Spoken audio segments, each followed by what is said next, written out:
What's good, TMG fam? It's your boy Ellen. I'm back with another reaction. How y'all feel? Welcome back to the channel. Salute. Now listen, I'm super hyped right now.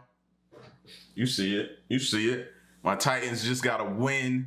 You know what I mean? That makes us, what, 6-2? I don't know. I'm kind of thrown off with all the buys and everything we had because of COVID. So rescheduling games and everything. And I was like, that was like that. But anyway, man, I'm extra hyped right now. But we're going to get into the next video, man. This is why prisons ban these products or these everyday items. Now, off the top of your head, you probably guessing because they probably use them to either make shanks or try to figure out a way to escape, or you know, they probably cause some type of controversy because, you know, in prison systems, if you watch any type of documentary shows or anything, a lot of stuff in jail is used to trade. You know what I mean? If you get commissary and you get a lot for commissary, that's almost like cash in there. So you could use it to trade, to get stuff, do different things, gain leverage, gain favors, different things that you can gain inside by having certain things, and certain items carry more weight. You know, if you got something like this that this inmate wants but don't have access to get it or the money to get it or whatever, it like I said, you gain a heavily advantage, you know. But I'm interested to see what's on the list of items that are banned, though. Banned. That's intriguing. So this video here, man, we're gonna get into. If you're new to the channel, hit the subscribe button, join the family, and let's go. It's eerily quiet on the cell block, and the doors that morning haven't been opened as they usually would be. Suddenly, the inmates hear the thudding of footsteps. It's a shakedown. Some inmates frantically search for the best hiding places to put their contraband. One of the guards shouts to the prisoners with an offer. "Give us the contraband before we find it, and you won't get charged." Yeah, right, think most of the men who've spent a few years in prison. There'll be no amnesty, or at least in the past, some guards. Yeah, hey. You're gonna get a charge if you get caught with it, right? If you throw it out, you're more than likely gonna get a charge with it too. So what's your best course of action? See if you can hide it and maybe get away with it. That way, if you don't, then you won't get charged. If you do, you was gonna catch that charge anyway. So it don't even matter at that point. Didn't make good on their promise. One particular inmate has a lot to fear. As the guards approach his cell, he tries his darndest to fit half a pack of Wrigley's Juicy Fruit chewing gum into a small wall crevice behind the wash basin. He's in a lot of trouble if they find that stuff. Like most people, you might wonder why prisoners can get in so much trouble for having some harmless chewing gum. In this case, the prisoner, let's just call him Bill after the founder of Wrigley's gum, had no intention of just chewing that stuff merely for enjoyment's sake. Bill wasn't concerned about his bad breath, and he wasn't a gum chewer because he was suffering from stress or had a bad habit of grinding his teeth. What Bill really wanted to do with that gum was make an impression of a key he thought he could steal and then later return. Oh, with the chewing gum. Listen, bro, you often hear people say they go to jail. Man, I went to jail and a minor in this and came out with a bachelor's in this, or I went to jail and learned it. Bro, I didn't think about that. I'm never trying to steal anything, so that's probably why. But stealing all, bro. Gum. You see, once you have that impression, you have a good chance of replicating the key. And in prison, you could say keys are the last thing prison staff want prisoners to get their hands on. Another thing gum can be used for is jamming door locks, which could be a huge problem for officers when an inmate is intent on self-harming or causing some serious facial damage to another inmate. Those are the two main reasons that chewing gum in prison is banned. Now let's have a look at some other everyday. Tell me y'all knew that. Tell me y'all knew that. And if you did, you saw it on Prison Break with Schofield or something like that. But I didn't know that, bro. That makes sense now.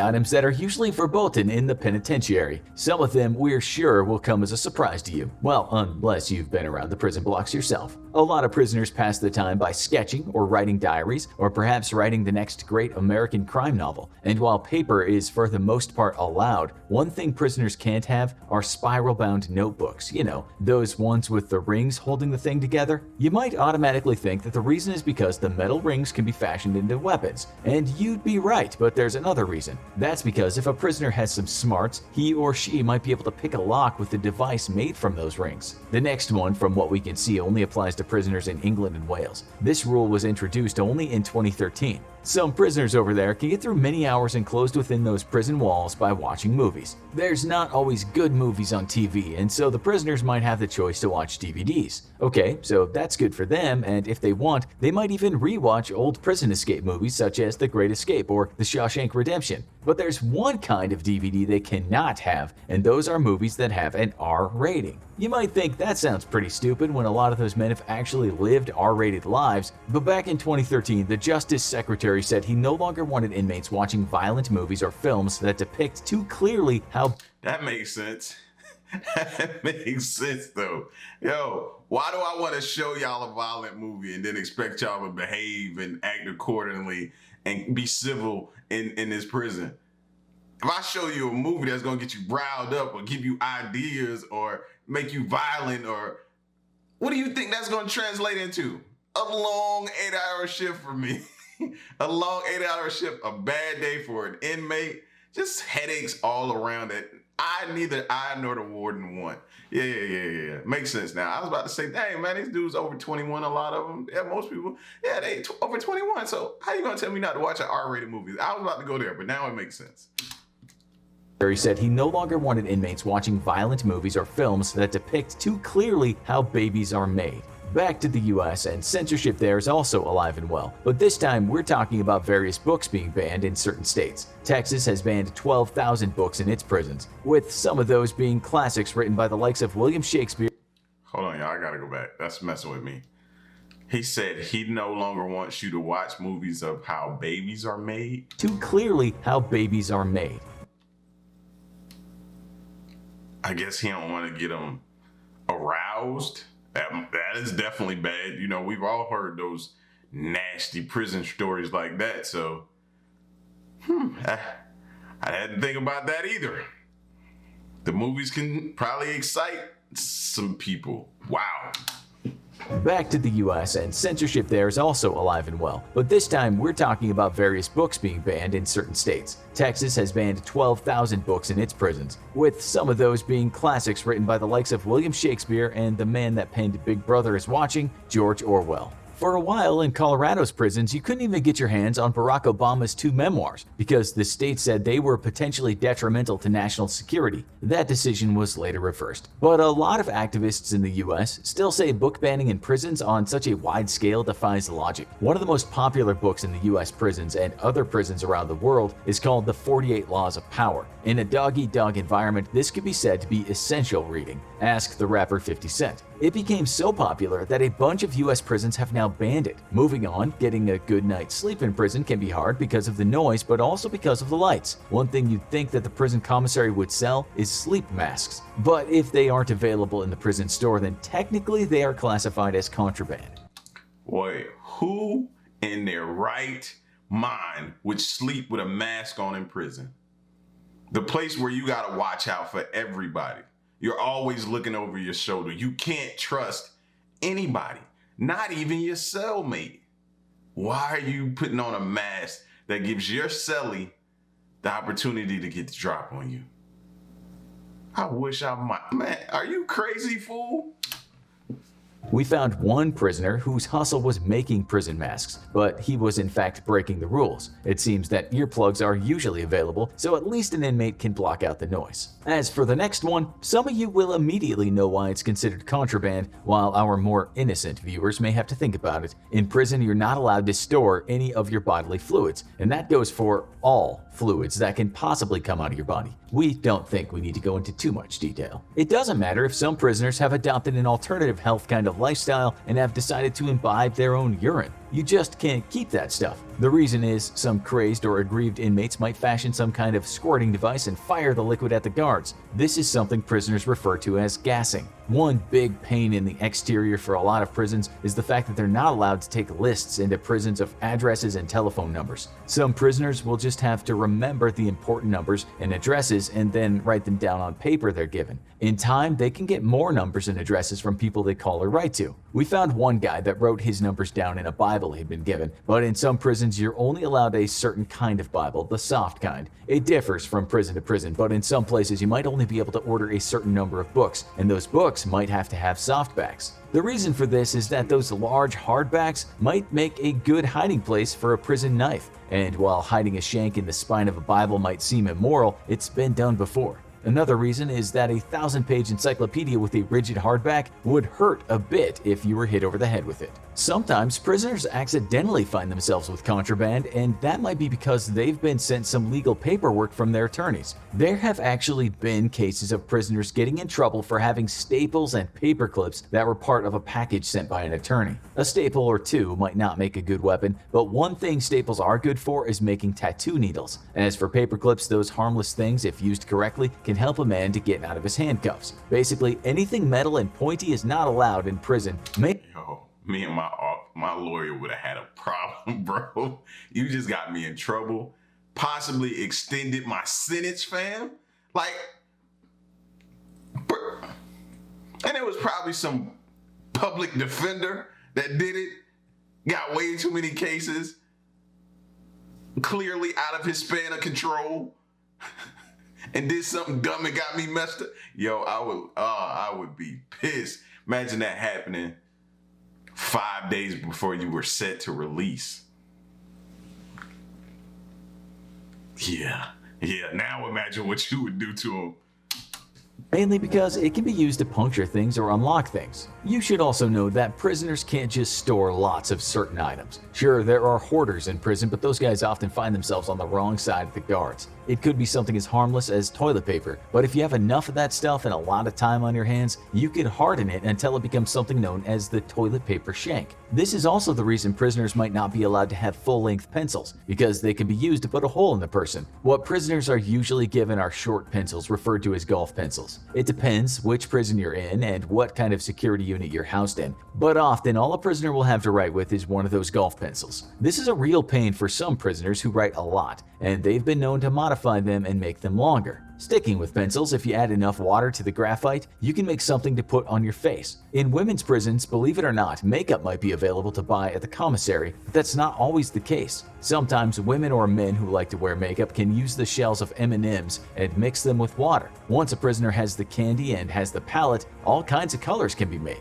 While this is hardly the crime of the century, once those candy shells become makeup, they're contraband. As for jewelry in federal prisons in the US, you can wear wedding rings without stones or engravings in them, and you can get away with a necklace if it has a religious medallion connected to it, but any jewelry shouldn't have a value of over $100. People have actually been killed with jewelry, and if it's worth too much, someone might kill you for it. In 2010, in one US prison, an inmate asked another inmate to try on his religious necklace, after which he strangled him with it. In one prison handbook, we found that this was against the rules: manufacturing of dice, dominoes, chess sets, cards, or any other form of games. Okay, it's against the rules, but it happens. Prison wouldn't be prison if inmates didn't have dice that they had made out of toilet paper, and some prisoners have been known to take the time to create an entire chess set. It's not easy to do, but one prisoner said he had making such things down to a fine art. And he had a template, since when his cell was shaken down, he always lost his instruments for game playing. He said sometimes things need to be stuck together, which wasn't always easy in prison because glue is hard to come by, but there's always an alternative though, since the stickers on shampoo bottles and toothpaste can be used as an adherent. A lot of games are banned. Oh, okay.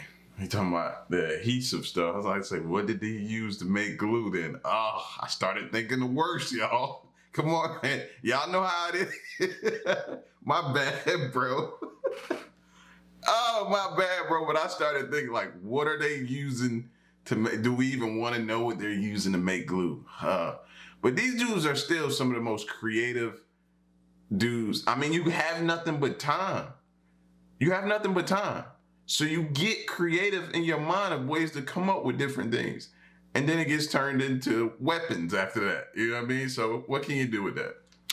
Stickers on shampoo bottles and toothpaste can be used as an adherent. A lot of games are banned simply because they can lead to gambling. Gambling can lead to sore losers and also to prison debt. And in turn, that can lead to fighting and at the very worst, death. It all depends on where you are and who's guarding you, but some staff will turn a blind eye to such activities. If there is a shakedown, well, blind eyes are not usually turned in those circumstances.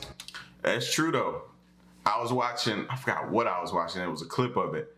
Like a lot of them have like gambling pools. You know how you play like the pick'em? If you may have, you go to work and on certain days of the week when during football season, they may have a pick'em day where you pick all which the winning games for the weekend. So for Sunday games, Thursday night games, Monday night games, they put all the teams on a list and on a sheet, and you choose, you pay into it. I was watching, it was prisons, inside the prison they were doing that. They had a pick'em list, and they had money in what they call a kitty. It's crazy, bro. They're gonna gamble on something. They may figure out how to train 2 mice and put them in a box or something and have them fight each other and gamble on that. Yo, they're always gonna find a way, bro. No way around that. We found one prisoner who said while incarcerated, he and other inmates would go to great lengths to create the tools needed to play Dungeons and Dragons. In the day room, you'd find an Aryan Brotherhood table and a Mexican Mafia table, and close by, you'd find the Dungeons and Dragons guys. The guard would mostly allow them to play, but he said the problem was when a newer guard would find an elaborate game map that they'd created and automatically think it was an escape route from the prison. When that happened, things turned a little serious. One such occasion, a young guard was about to confiscate the map when an older guard approached him and said, "Don't worry, that's no escape plan, it's a Dungeons and Dragons map." In response to that, the younger guy just called him a nerd. Okay, so this last one is hardly a household item unless you include human beings as being items. We found in some prisons when inmates have gotten lonely, they've created, well, how do we say this? They've created a partner. Someone to hold and love and cherish during those long, long hours locked up. Homemade lovers are not on the list of allowed items though, and so if you get caught with one, you could find yourself having to explain it to the guards. Now you know what you aren't allowed to have in prison. Take a look at these shows. I mean, can you blame them? I mean, that's one of the reasons hey, bro, I ain't trying to go, like, you ain't nothing around but dudes all day, bro. I don't want to be in that predicament.